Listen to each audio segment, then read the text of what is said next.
দুপুর দুপুর বন্ধুরা খেতে বসে বললাম। তোমাদের কাদের কাদের খাওয়া হয়ে গেছে একটু জানাবে। 1:30 বাজলো। আমি এই টাইমে খাই না, যদি একটু তাড়াতাড়ি খিদে পেয়ে গিয়ে সকালবেলা যে টিফিন করিনি, চা খেয়েছিলাম। ততক্ষণ বসে বসে ফোন দেখছিলাম, ততক্ষণে স্নান করলাম। আমার ছেলে এখনও বাসের নামেনি। আমার খুব খিদে পেয়েছে, আমি বসে পড়েছি খেতে। আজ বৃষ্টি পড়ছে, বাইরে মেঘলা আবহাওয়া, ভালো লাগছে না।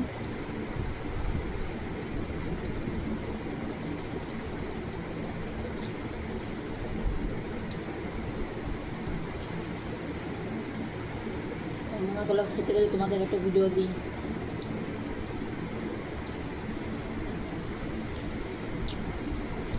বাবাই খাবি না?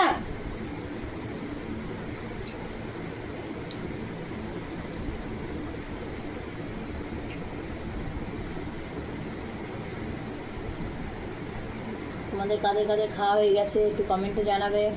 আর যদি খাওয়া না থাকে তাহলে বন্ধুরা অবশ্যই খেয়ে নাও, টাইম হয়ে গেছে খাবার।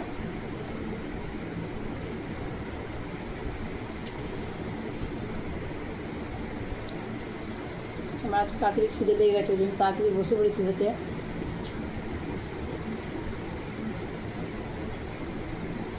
সকালবেলায় খেলে এত তাড়াতাড়ি খাই না, তবে একবার সকালবেলা কিছু খাইনি, ভালো লাগছিল না। সকালবেলা একটু চা বিস্কুট খেয়েছি, আর ইচ্ছা করলো না।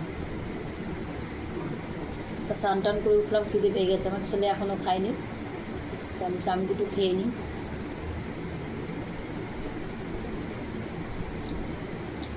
বৃষ্টি হয়ে যায়, ঘরে বসে বসে সময় কাটছে না, ভালো লাগবে না। ভাবলাম খেতে খেতে তোমাদের সাথে একটু গল্প করি।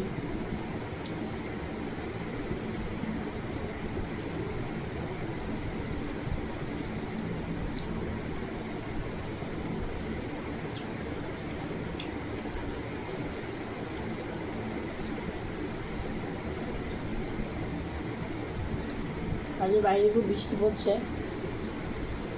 ওয়েদারটা খুব ঠান্ডা ঠান্ডা, তাই ভাবছি সকালে রান্না করি। আমার বর সে কাজে যায়, 8:30 9টায় বেরোয়, আমাকে 5টা 5:30টায় উঠে রান্না করতে হয়।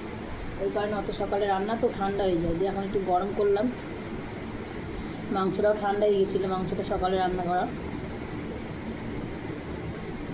সকালবেলা কালকে একবার মাংস পেয়েছিল, আজকে আবার রাতে মাংস, আবার রাত্রেবেলা আমার ছেলে কিনে নিয়ে এসছে চিকেন।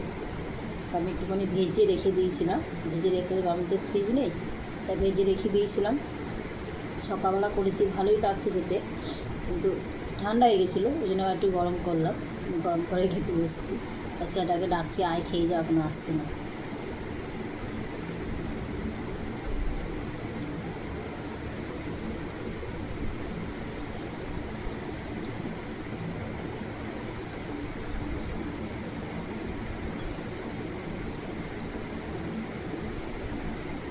যাই হোক বন্ধুরা, তোমরা সবাই খেয়ে নিও। শুভ দুপুর,